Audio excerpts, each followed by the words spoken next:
Jake Morrison felt the cold metal floor against his face as consciousness slowly returned to him. His head pounded with a pain that seemed to echo through his skull like thunder in a canyon. The last thing he remembered was the bright flash that had torn through the bridge of the HMS Defiance, followed by the terrible sound of metal screaming as his ship came apart around him. He tried to move, but found his hands bound behind his back with some kind of energy restraints that hummed with power. The air around him tasted wrong, filled with a metallic tang that made his nose wrinkle. Slowly, he opened his eyes and saw that he was lying in what looked like a detention cell. The walls were made of a smooth, dark material that seemed to absorb light rather than reflect it. Through the transparent barrier that served as the front wall of his cell, Jake could see a corridor lined with similar cells. Most of them were empty, but a few contained other humans. They all looked beaten down, their clothes torn and dirty. Some sat with their heads in their hands, while others stared at nothing with empty eyes. The corridor was filled with tall, thin creatures that walked on two legs like humans but looked nothing like them. Their skin was a pale blue color, and their heads were longer than human heads, with large eyes that seemed to glow with their own light. They wore uniforms of dark material that seemed to shift color as they moved. These were the Zephyrians.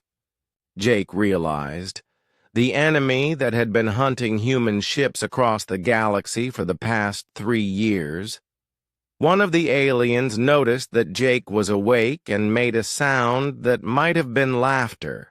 It called to others in its strange language, a series of clicks and whistles that hurt Jake's ears. Soon, a small group of them had gathered outside his cell, pointing at him and making more of those awful laughing sounds. A larger Zephyrian approached. The group. This one wore more decorations on its uniform and carried itself with the confidence of someone used to giving orders. When it spoke, the others fell silent and stepped back. Its voice was deep and cold when it switched to speaking English. "So the little human is finally awake," the creature said, its words precise but carrying a strange accent that made them sound sharp and cutting. "I am War Marshal Kethvar, commander of this vessel. You are my prisoner now, and you will tell me everything I want to know about your pathetic species and their military operations." Jake said nothing. He had been trained for this possibility during his years in Earth's military. The first rule of capture was to give only name, rank, and service number. Everything else was classified. Kethvar seemed amused by Jake's silence. "You think your training will help you here, human? You think your little military codes and honor systems mean something to us? They do not. We have broken hundreds of your kind, and we will break you too." The War Marshal gestured to his subordinates, and they activated controls that caused Jake's cell barrier to disappear. Strong alien hands grabbed him and pulled him to his feet. His legs felt weak, but he forced himself to stand straight and look directly at Kethvar. "Lieutenant Commander Jake Morrison, Service number 774 Alpha 992, Earth Defense Force," Jake said in a clear voice. This caused more of that terrible alien laughter. Kethvar leaned closer to Jake, and he could smell something, like ozone and burnt metal coming from the creature's breath.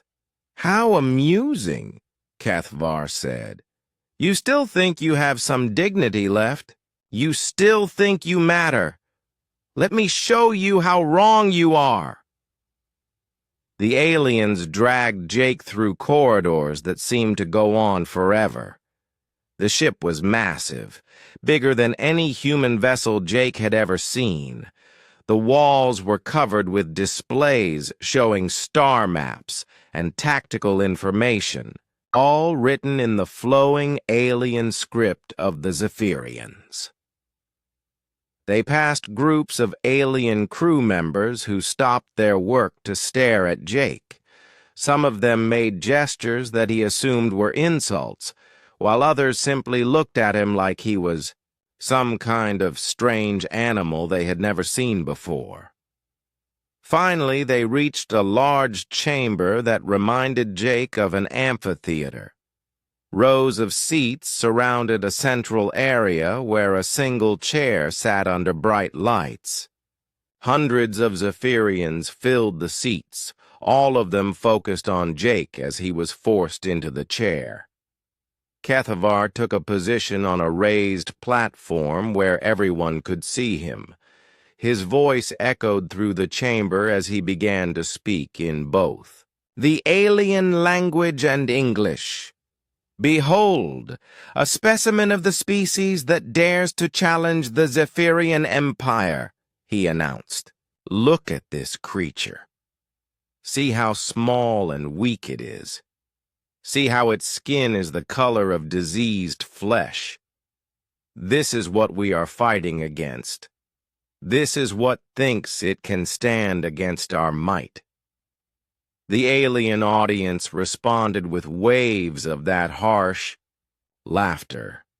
Some of them stood up to get a better look at Jake, pointing and making comments in their own language.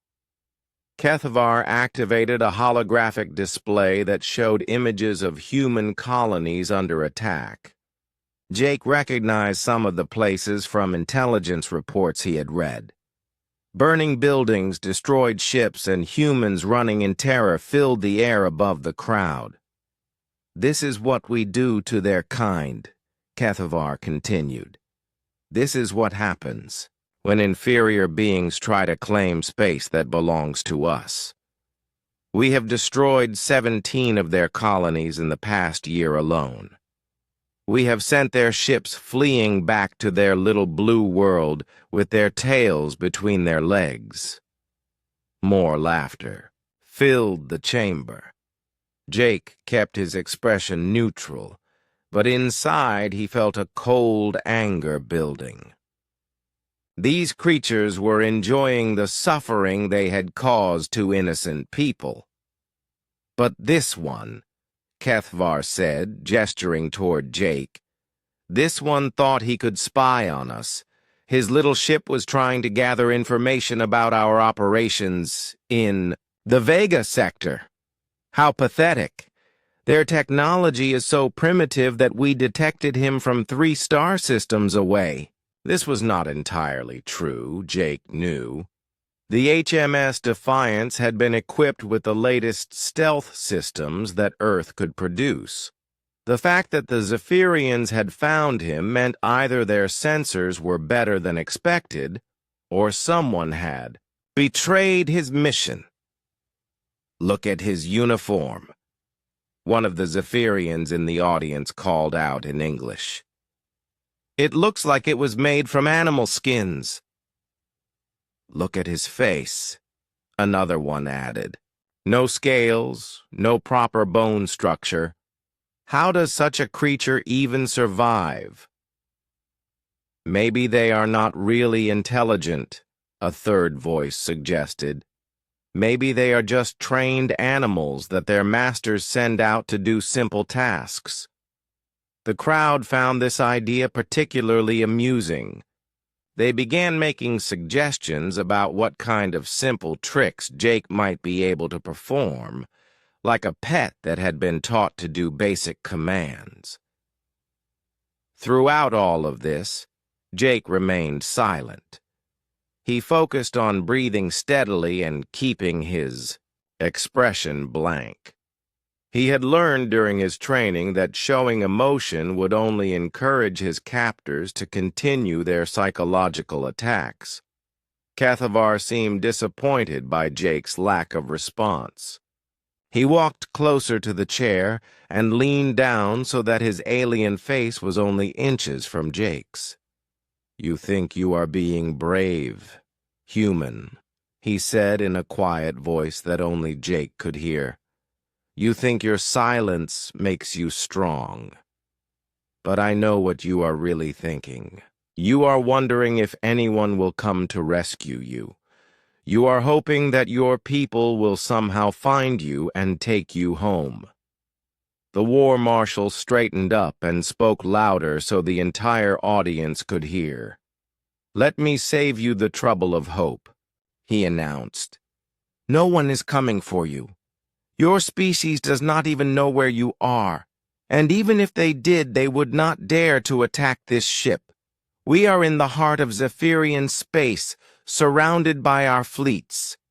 Any human vessel that came here would be destroyed before it could send a distress signal." He gestured to his subordinates again, and they activated another holographic display. This one showed the current positions of Zephyrian military forces throughout the sector. There were dozens of battle groups, each one containing ships that were larger and more heavily armed than anything in the human fleet. "This is reality, human," Kethavar said. "This is what your primitive mind cannot understand. You are alone, surrounded by enemies who see you as nothing more than an annoying pest. Your species will be extinct within a generation, and the galaxy will be better for it." The crowd cheered at this prediction. Some of them began chanting something in their own language that sounded like a war song. Jake closed his eyes for a moment and tried to center himself. He thought about his training, his mission, and the people he was fighting to protect. Somewhere in human space, families were going about their daily lives, unaware of the danger that threatened them. Children were playing in parks, students were attending classes, and workers were building the future of humanity. All of that was worth protecting, no matter what these aliens did to him. When he opened his eyes again, he found Kethavar studying his face with interest. "Ah, there it is," the war marshal said with satisfaction. "I see the fear beginning to show. Good. Fear is the beginning of wisdom for your kind. Soon you will understand that resistance is pointless, and you will tell me everything I want to." No. But Jake was not thinking about fear. He was thinking about patience and timing, and the small device that was hidden deep within his neural implant, waiting for the right moment to activate. The aliens could mock him all they wanted. They could laugh at his appearance and call his species primitive. They could parade him around like a trophy and use him for their entertainment. The days that followed Jake's capture blended together in a haze of pain and exhaustion. Each morning, if morning had any meaning aboard an alien starship, the guards would come for him. They would drag him from his cell to various rooms throughout the ship where different types of interrogation awaited him. The worst sessions took place in a sterile white chamber deep in the ship's interior. Chief Interrogator Velthak, a Zephyrian whose skin was darker than the others and whose eyes glowed with a more intense light, would strap Jake to a metal table and attach strange devices to his head. Today we will dig a little deeper into that. "Primitive brain of yours," Velthak would say as he adjusted the alien machinery. "Your species may be weak, but your memories contain information that could be useful to us." The neural probes felt like hot needles being pushed directly into Jake's thoughts. They would search through his memories, trying to find information about human military bases, ship movements, and tactical plans. Jake had been trained to resist this kind of interrogation, but the alien technology was more advanced than anything Earth's military had prepared him for. Still, he held on to his training. He focused his mind on false memories that he had prepared years ago during his special operations conditioning. When the probes searched for the location of Earth's defensive positions, they found the coordinates of empty space. When they looked for the names of other human agents, they found the identities of fictional characters from old books. Velthak grew more frustrated with each session. "Your mind is more disciplined than most of your kind," he admitted during one particularly long interrogation, "but everyone breaks eventually. It is simply a matter of finding the right pressure point." Between the interrogation sessions, Jake was returned to the detention block where the other human prisoners were kept. There were 12 of them in total, captured from various raids on human colonies and transport ships. Most had been prisoners for months and showed the effects of prolonged captivity. There was Peter Chen, a merchant captain whose cargo ship had been attacked while carrying medical supplies to the outer colonies. His left arm hung useless at his side, broken during his capture and never properly healed. Maria Santos had been a colonial administrator on Kepler Prime before the Zephyrians had bombed her city. She spent most of her time staring at the wall, lost in memories of the home she would never see again. The youngest prisoner was Lisa Parker, an engineer who had been only 22 when her research station was overrun.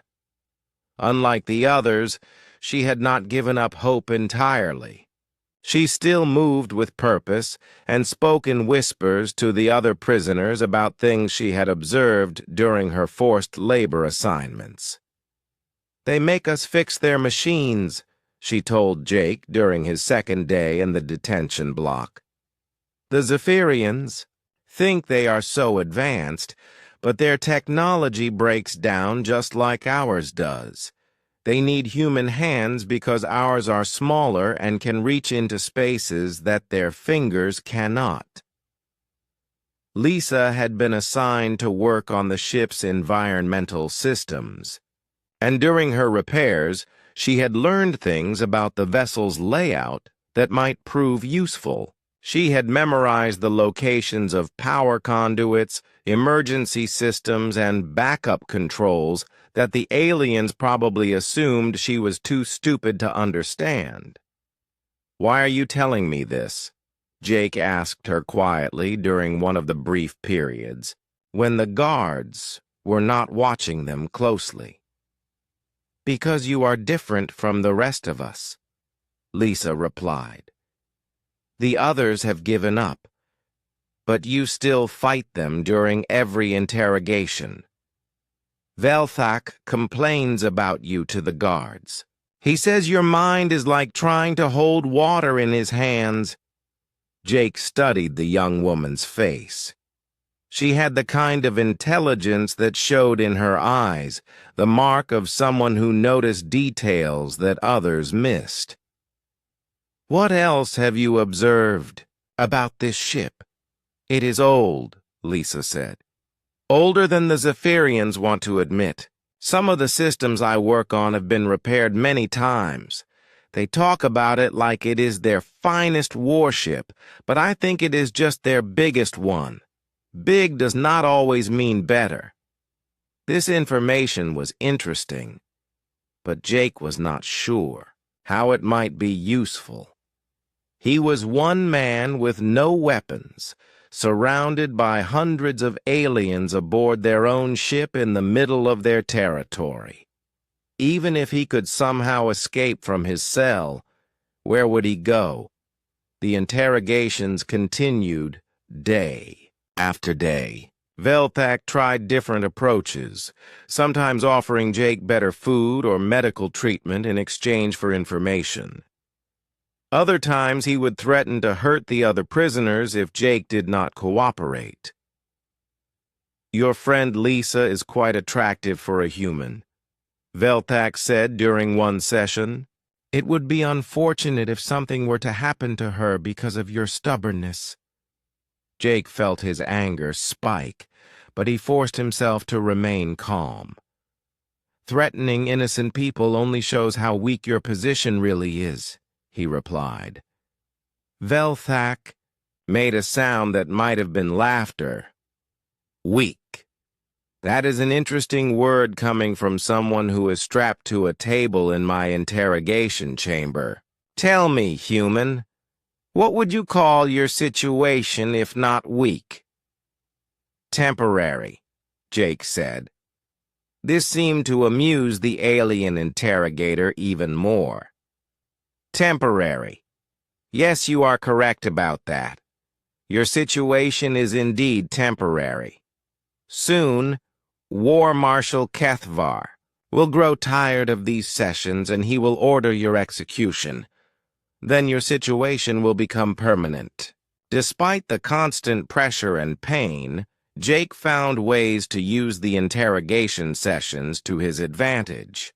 While Velthak was focused on extracting information from Jake's mind, Jake was learning about Zephyrian psychology and tactics.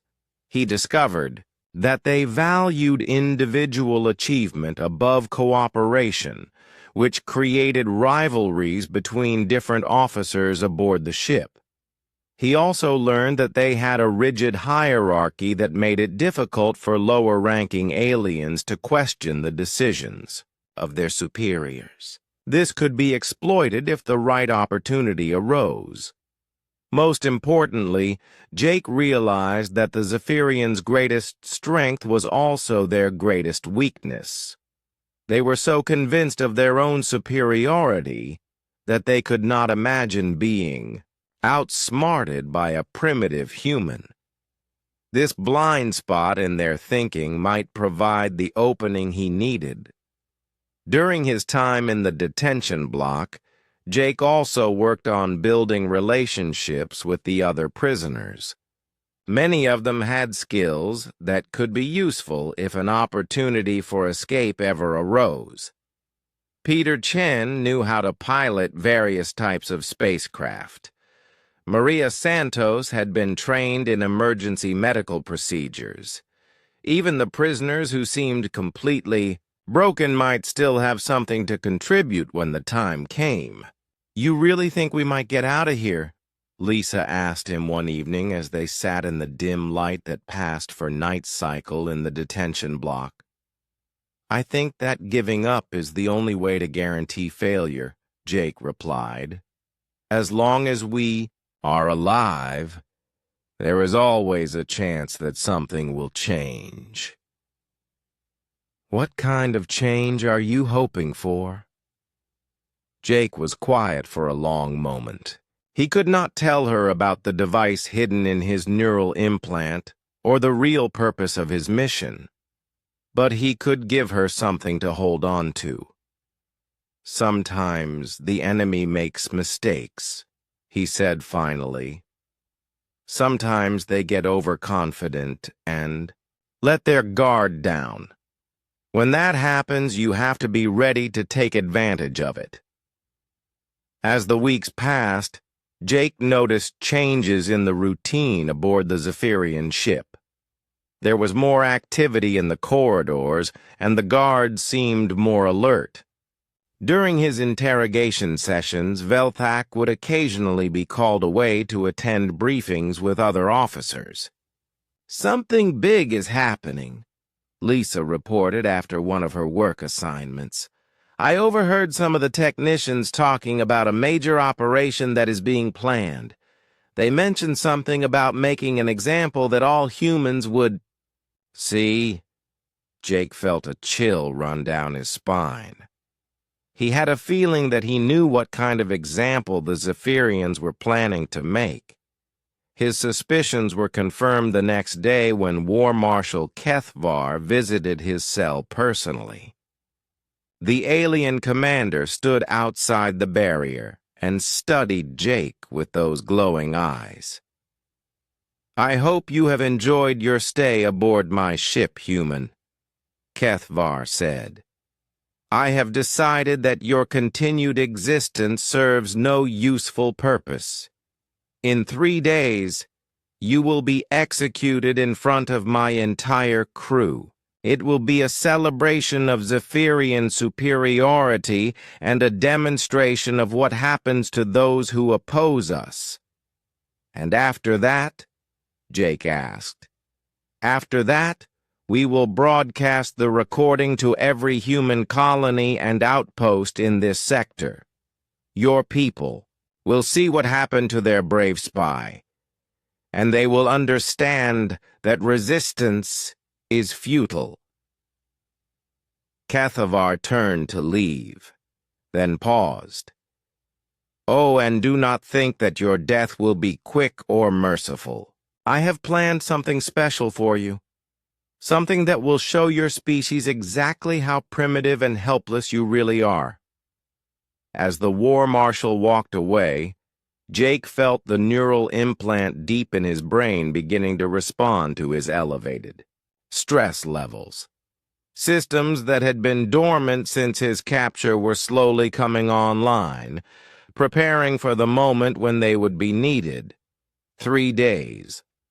That was how long he had to prepare for whatever HFY had planned. 3 days to get ready for the moment when his real mission would finally begin.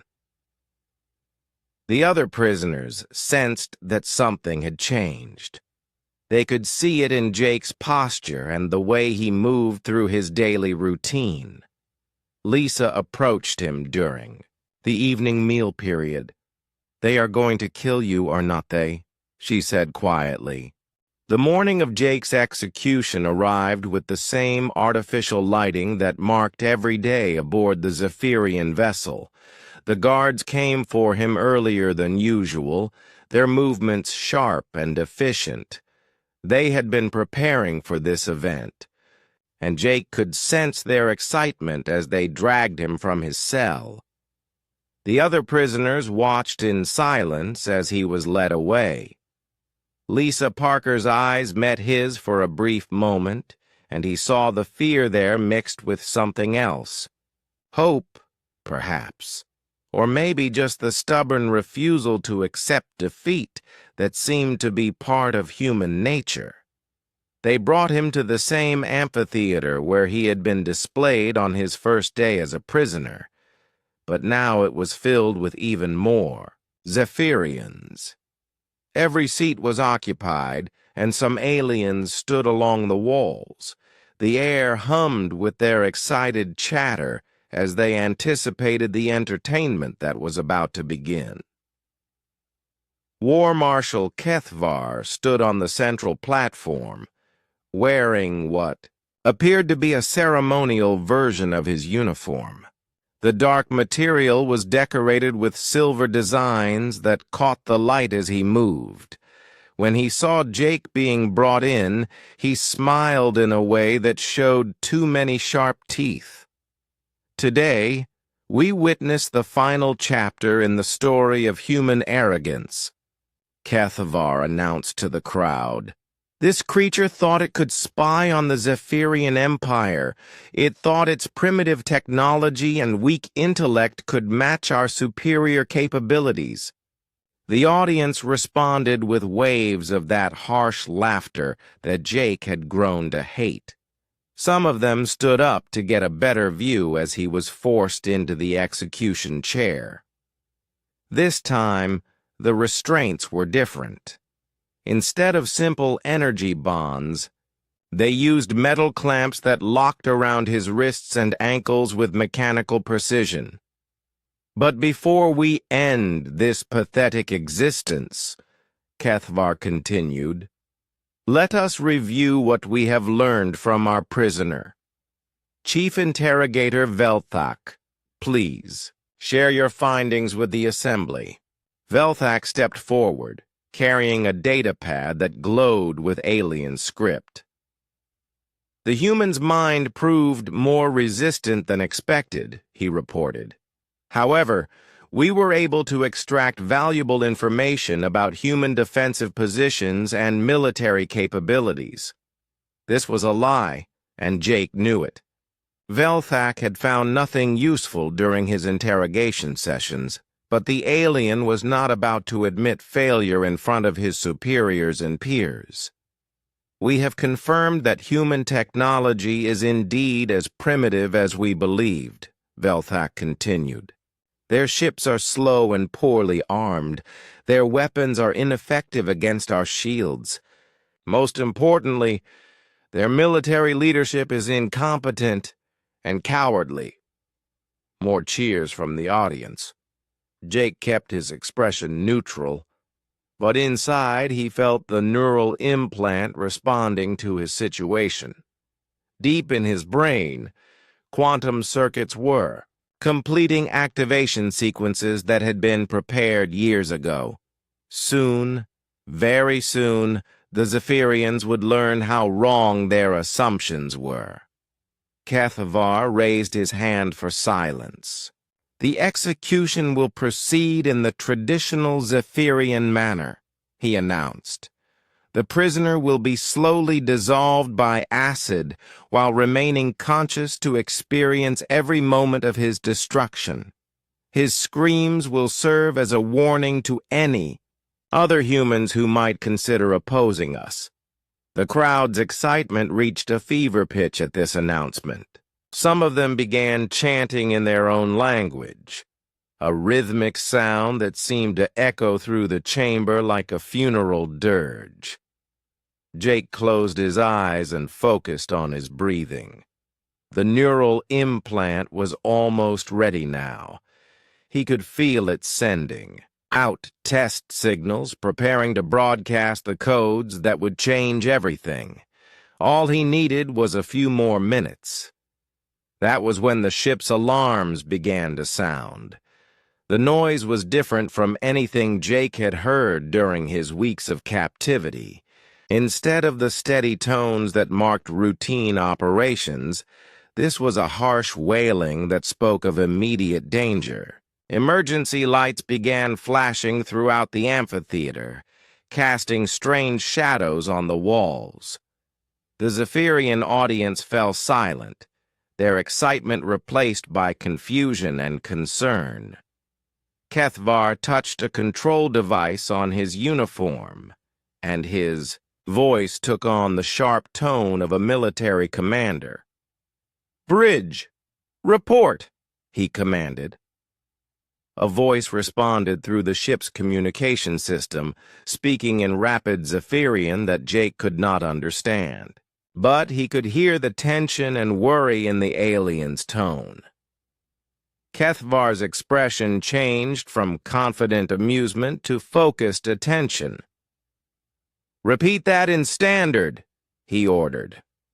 "War Marshal, we have detected an approaching vessel on long-range sensors," the bridge officer reported in accented English.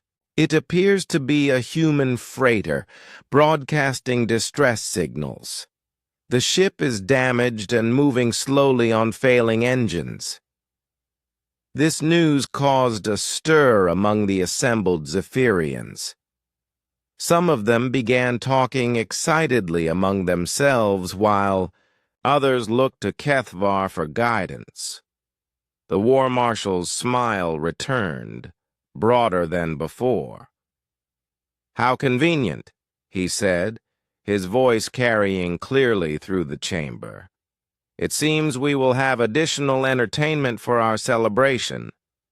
He activated a holographic display that showed the tactical situation around their ship. A small blip representing the approaching human vessel was visible at the edge of the display, moving toward them at a speed that suggested serious mechanical problems. "Bring the human ship aboard," Kethvar ordered. "I want the crew captured, alive. Our prisoner here will have the pleasure of watching his own species beg for mercy before we kill them all." The audience cheered at this prospect. The idea of torturing multiple humans instead of just one seemed to appeal to their sense of entertainment. Jake felt his heart rate increase, not from fear but from anticipation. The neural implant was responding to his elevated stress levels, accelerating its activation sequence. Deep in his brain, quantum transmitters were preparing to send out signals that had been designed specifically for this moment. Minutes passed as the Zephyrian ship moved to intercept the approaching human vessel. Jake could feel the subtle changes in acceleration as the massive alien ship altered course. Around him, the audience remained focused on the holographic display, watching as their prey drew closer. "The human ship is not responding to our hail," the bridge officer reported. "It appears to be running on automatic systems." "Probably a ghost ship," someone in the audience called out. "The crew is probably already dead." "Then we will have to be satisfied with executing just our current prisoner," HFY replied. "But first, let us see what intelligence we can gather from their vessel." As the mysterious ship drew closer, Jake's neural implant reached full activation. Quantum signals began broadcasting from deep within his brain, encoded messages that would be undetectable to Zephyrian sensors, but would be recognized by any human vessel equipped with the proper receivers. The signals contained recognition codes that had not been used since the early days of the war, authentication protocols that identified Jake not as Lieutenant Commander Morrison, but as someone far more important to the human military. The response came almost immediately. "War Marshal!" The bridge officer's voice was now filled with confusion and alarm. "The human vessel has responded to our scanning attempt. It is broadcasting identification codes." "What kind of codes?" HFY demanded. "They claim to be the UES Retribution, but that is impossible. That ship was destroyed 2 years ago during the Battle of Proxima." The audience fell completely silent. Every Zephyrian in the chamber knew about the Battle of Proxima, where they had suffered one of their worst defeats of the entire war. The UES Retribution had been at the center of that battle, a human dreadnought that had somehow outfought 3 Zephyrian battlecruisers before finally being destroyed. Or so they had thought. HFY's expression had changed from confident amusement to worried concentration. "Scan the vessel again," he ordered. "Get me detailed information about its configuration and capabilities." "War Marshal, the scans are being blocked by some kind of interference," the bridge officer reported. "Their stealth systems are more advanced than anything in our database." Jake felt a cold satisfaction as he watched the fear beginning to show on Zephyrian faces throughout the chamber. The neural implant was now broadcasting continuously, sending out recognition signals that would identify him to anyone aboard the approaching ship. "Incoming transmission," the bridge officer announced. "The human vessel is requesting to speak directly with our prisoner." The audience stirred uneasily. This was not how captured human vessels were supposed to behave. They were supposed to surrender immediately or die fighting. They were not supposed to make demands. HFY hesitated for a moment, then nodded grimly. "Put it through." The holographic display flickered and changed, showing the bridge of a human starship. The man who appeared on the screen was tall and lean, with graying hair and eyes that seemed to take in everything at once. He wore the uniform of an Earth Defense Force captain, but there was something about his bearing that suggested he was much more than that. "This is Captain Ryan Blake of the UES Retribution," the man said, his voice calm and steady despite the situation. "I am here to speak with Admiral Kyle Morrison." The words hit the Zephyrian audience like a physical blow. Jake heard gasps and muttered exclamations throughout the chamber as the aliens processed what they had just heard. Admiral Kyle Morrison, the Ghost of Vega, the human commander who had destroyed 3 Zephyrian battle fleets and liberated dozens of occupied worlds. The first impact from the UES Retribution's weapons sent shockwaves through the Zephyrian vessel that threw half the audience from their seats. Admiral Morrison remained standing in the center of the amphitheater, perfectly balanced despite the chaos erupting around him. The execution chamber that had been filled with alien laughter moments before was now a scene of panic and confusion. Emergency klaxons wailed throughout the ship as damage reports flooded the communication channels. The lighting flickered between normal illumination and the harsh red of battle stations. War Marshal Kethvar was shouting orders in the Zephyrian language, but his voice was nearly drowned out by the noise of alarms and weapons fire. "Impossible," Kethvar said, staring at the tactical display that showed the human ship systematically targeting his vessel's weapon systems. "Their weapons should not be able to penetrate our shields." Admiral Morrison watched the display with professional interest, noting the precision of each strike. "You made the same mistake that all of your kind make, War Marshal. You assumed that human technology stopped advancing while you were busy feeling superior."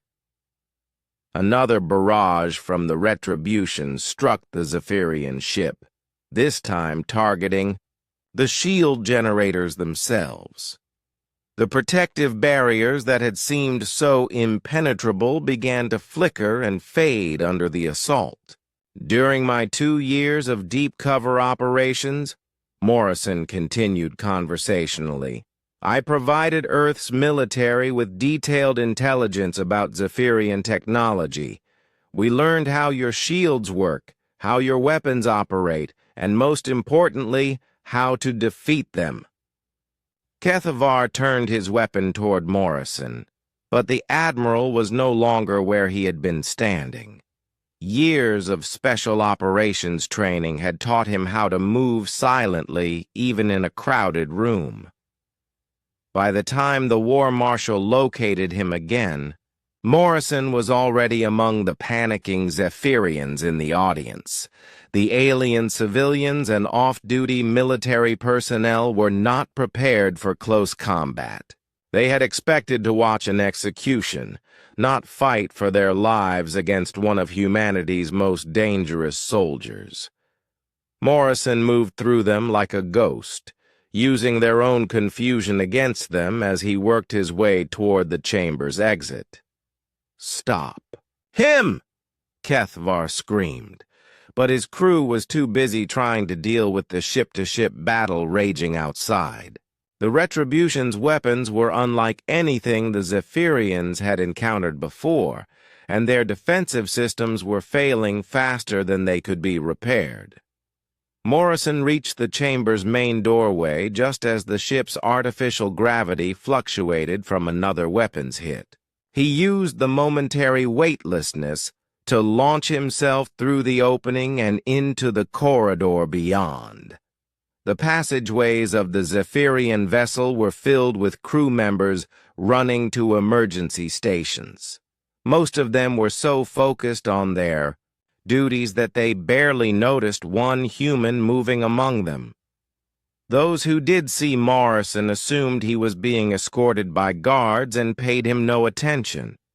His destination was the detention block where the other human prisoners were being held. During his weeks of captivity, he had memorized the route from his cell to the interrogation chambers and back again. Now he retraced those steps, moving quickly but carefully through the alien ship. The guards at the detention block were distracted by the battle raging outside. They had never imagined that they might need to defend against an attack from within their own ship. Morrison approached them from behind, using techniques he had learned during his Special Forces training to neutralize them silently.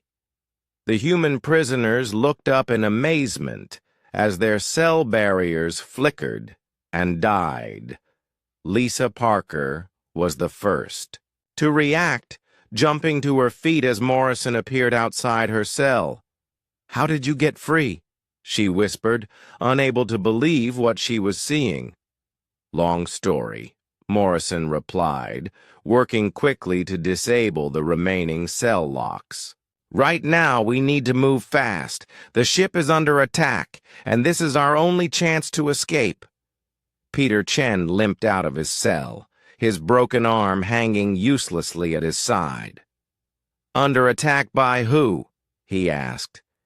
"By people who know who I really am," Morrison said, "and who know that I have been gathering intelligence for the past 2 years. Maria Santos emerged from her cell looking dazed but determined. "What do you need us to do?" Morrison looked around at the group of freed prisoners. They were weak from months of captivity, but they were alive and they were human. That would have to be enough. "Lisa, you know this ship's systems better than any of us," he said. "Can you get us to the main computer core?" "I think so," she replied. "But it will be heavily guarded." "Let me worry about the guards," Morrison said. "Just get us there." They moved through the ship in a tight group, using the chaos of the battle to mask their movement. The Zephyrians were so focused on fighting the external threat that they failed to notice the internal one until it was too late. Lisa led them through maintenance corridors and service passages that she had learned about during her forced labor assignments. These areas were less heavily trafficked and provided cover from the main security systems. "The computer core is 3 levels down," she explained as they made their way through a narrow crawl space. "But there will be multiple security checkpoints between here and there." Morrison nodded. "How much do you know about their security protocols?" "More than they think I do," Lisa replied with a grim smile. "The Zephyrians do not believe that humans are smart enough to understand their technology. They were careless about what they said in front of me." As they descended deeper into the ship, the sounds of battle became more distant, but the evidence of damage became more apparent. Emergency lights cast strange shadows on the walls, and the air was filled with the smell of burned electronics and alien machinery. They encountered their first security checkpoint at the entrance to the computer core level. 2 Zephyrian guards stood at attention, their weapons ready, but their attention focused on the tactical displays that showed the ongoing space battle. Morrison motioned for the others to stay back as he approached the guards. His years of intelligence work had taught him how to exploit the weaknesses of different alien species. The Zephyrians' greatest weakness was their pride, which made them vulnerable to psychological manipulation. "Guards," he called out in a commanding voice. "War Marshal Kethvar has ordered me to inspect the computer core security." The aliens turned toward him, their weapons raised but their expressions confused. They saw a human who should have been locked in a detention cell, but who was speaking with the authority of someone who belonged there. "You are the human prisoner," one of them said uncertainly. "I am Admiral Kyle Morrison," he replied calmly, "and I am here on the direct orders of your war marshal." The name had the desired effect. Both guards stepped back involuntarily, their weapons wavering. The ghost of Vega was a figure of terror in Zephyrian military lore, and seeing him standing, free in their ship, was beyond their comprehension. Morrison used their momentary confusion to strike. His movements were quick and precise, honed by years of combat training. Both guards were unconscious before they could raise an alarm. "Impressive," Peter Chen said as the group moved past the disabled guards. "Is that really who you are?" "That is a question for another time," Morrison replied. "Right now we need to focus on the mission." The computer core was located behind multiple layers of security, but Lisa's knowledge of the ship's systems proved invaluable. She guided them through service passages and emergency accesses that bypassed most of the automated defenses. When they finally reached the core chamber, Morrison saw exactly what he had been looking for: the massive quantum computer that controlled the Zephyrian ship's systems was also connected to the fleet communication network. From here, he could access every Zephyrian vessel in the sector. "This is it," he said, connecting a small device from his neural implant to the alien computer. "This is what I came here to do." "What is that thing?" Lisa asked, watching as strange symbols began flowing across the computer displays. "It is a quantum virus," Morrison explained. "Something that human scientists developed specifically to target Zephyrian computer systems. I have been carrying it in my neural implant for 2 years, waiting for the right moment to deploy it." The virus began spreading through the Zephyrian network with frightening speed. Within minutes, it had infected the computer systems of every ship in the battle group. Their weapons went offline, their shields failed, and their communication systems fell silent. On the tactical displays throughout the ship, Morrison and the others watched as Zephyrian vessels across the sector began to drift helplessly in space. The alien fleet that had seemed so invincible moments before was now completely defenseless. "How is this possible?" Maria Santos whispered. "Because the Zephyrians made the same mistake that all bullies make," Morrison replied. "They underestimated their enemies. They were so convinced of their own superiority that they never imagined humans could develop technology that was better than theirs." Alarms began sounding throughout the ship as the Zephyrians realized what was happening to their fleet. Emergency broadcasts filled the communication channels as ship after ship reported system failures and loss of control. War Marshal Kethvar's voice cut through the chaos, transmitted from the bridge to every part of the ship. "All units, we have been infiltrated by enemy agents." The transport beam from the UES Retribution materialized around Admiral Morrison and the freed prisoners, pulling them away from the crippled Zephyrian vessel in a column of blue light. As the alien ship faded from view, Morrison felt a mixture of relief and satisfaction. Operation Nightfall had succeeded beyond their most optimistic projections.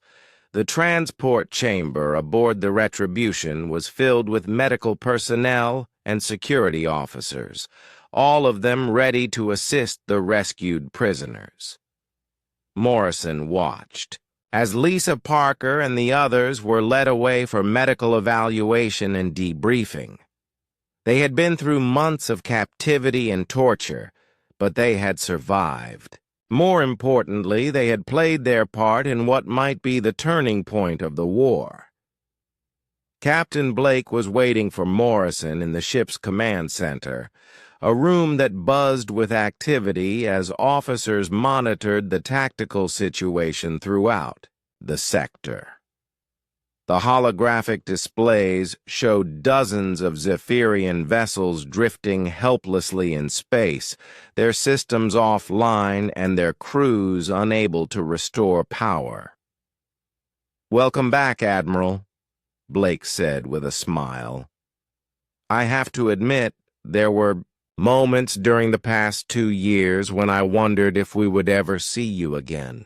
Morrison accepted the offered chair and looked around at the familiar surroundings of a human warship. After months aboard the alien vessel, everything here seemed smaller and more cramped, but it also felt like home. There were moments when "I wondered the same thing," he admitted. "The Zephyrians are more advanced than we initially believed, but they are also more arrogant. That combination made them vulnerable in ways they never realized." Blake activated a tactical display that showed the current status of the enemy fleet. "The quantum virus has exceeded all performance expectations," he reported. "We are seeing system failures across 17 Zephyrian battle groups. Their entire command structure in this sector has been neutralized." Morrison studied the data with professional interest. Each disabled ship represented months of planning and preparation, but also thousands of enemy personnel who were now stranded in space. "What is our next move, Captain?" "That depends on you, Admiral," Blake replied. "Earth Command is waiting for your final report before they decide how to proceed. Do we press our advantage and attack the disabled ships, or do we offer terms for surrender?" It was a question that Morrison had been considering throughout his captivity. The Zephyrians had shown no mercy to human civilians during their conquests, bombing cities and enslaving entire populations. By the standards of war, they deserved no better treatment than they had given. But Morrison had learned something during his time as their prisoner. He had seen fear in their eyes when they realized who he was and what he had accomplished. For the first time in the war, the Zephyrians understood that they were not invincible. "Open a channel to the Zephyrian command." "Vessel," Morrison said. "I want to speak with War Marshal Kethvar." Blake looked surprised, but carried out the order without question. The main display flickered and showed the bridge of the alien ship, now lit only by emergency lighting. Kethvar stood in the center of the chamber, his uniform torn and his expression defeated. "War Marshal," Morrison said formally, "I am offering you and your crews the opportunity to surrender." Kethvar's eyes blazed with hatred, but his voice was controlled when he replied, "And if we refuse, then you will drift in space until your life support systems fail," Morrison said simply. "Your ships are disabled and cannot be repaired without parts that you do not have. Your communication systems are offline, so you cannot call for rescue. You have perhaps 72 hours before your air recycling systems shut down completely." The alien commander was silent for a long moment, clearly struggling with the decision. Surrender was not a concept that came easily to the Zephyrian military, but the alternative was the death of thousands of his people. "What terms do you offer?" Kethavar asked finally. "Complete withdrawal from all human-occupied systems," Morrison replied. "Return of all human prisoners and civilians, reparations for the colonies that you have destroyed, and a formal peace treaty that recognizes human territorial rights. You ask for our complete defeat." "I ask for an end to this war," Morrison corrected. "Your people are advanced and powerful, War Marshal. There is no reason why humans and Zephyrians cannot coexist peacefully.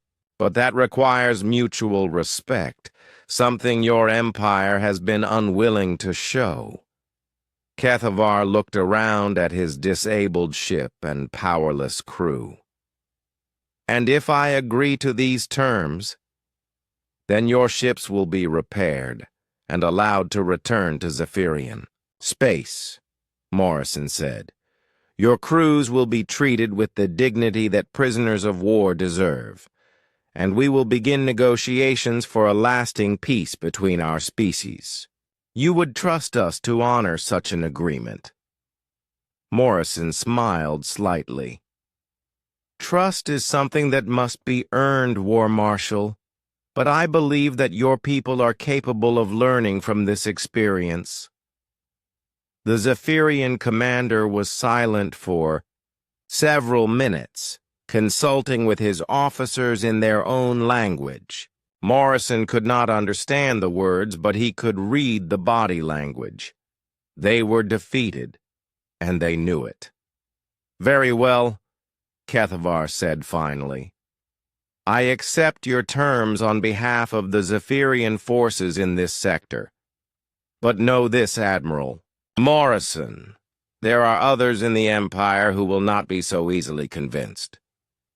"One step at a time, War Marshal," Morrison replied. "One step at a time." The communication ended, and Blake turned to Morrison with an expression of amazement. "Admiral, do you really think they will honor the surrender?" "They will honor it because they have no choice," Morrison said.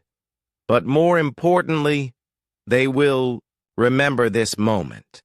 They will remember that humans offered them mercy when we could have chosen revenge." Over the following hours, Morrison watched as human ships moved to secure the disabled Zephyrian vessels. Engineering teams worked around the clock to restore basic life support systems, while Marine units ensured that the surrender was genuine.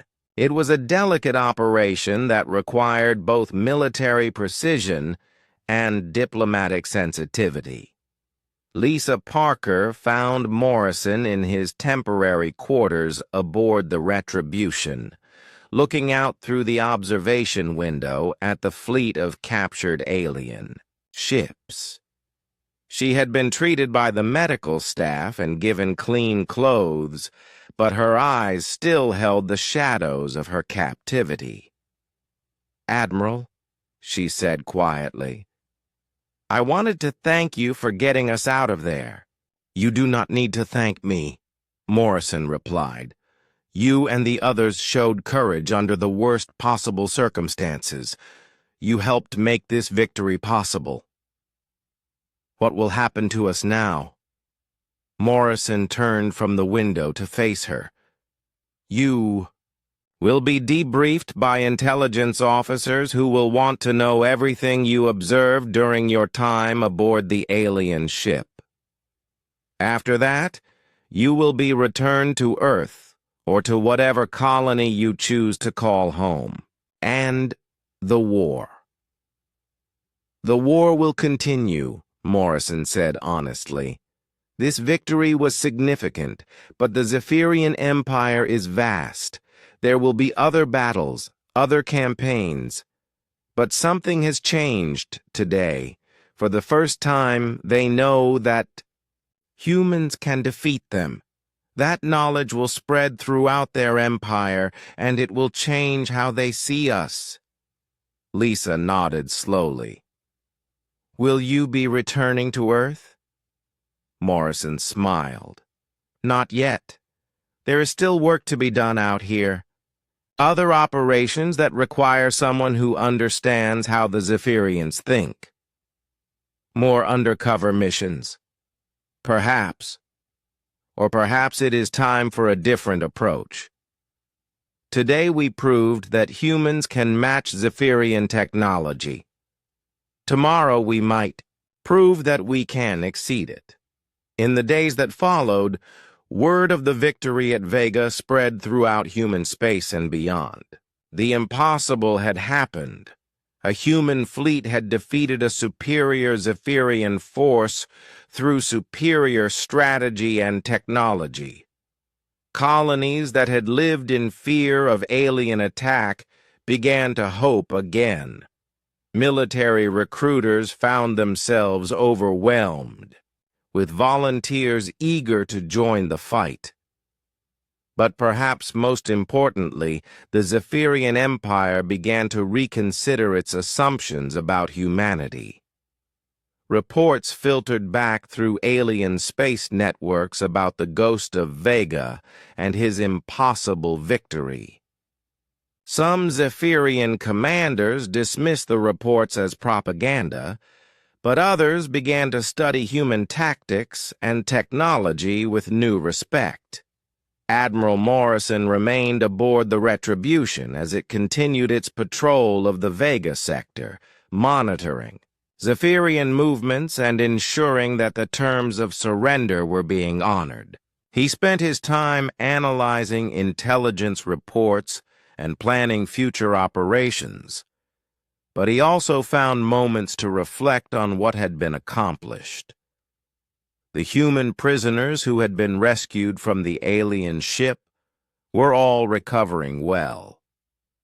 Peter Chen had received medical treatment for his broken arm and was already talking about returning to his merchant captain duties. Maria Santos was working with counselors to process her traumatic experiences, but she had expressed interest in joining the Colonial Defense Forces.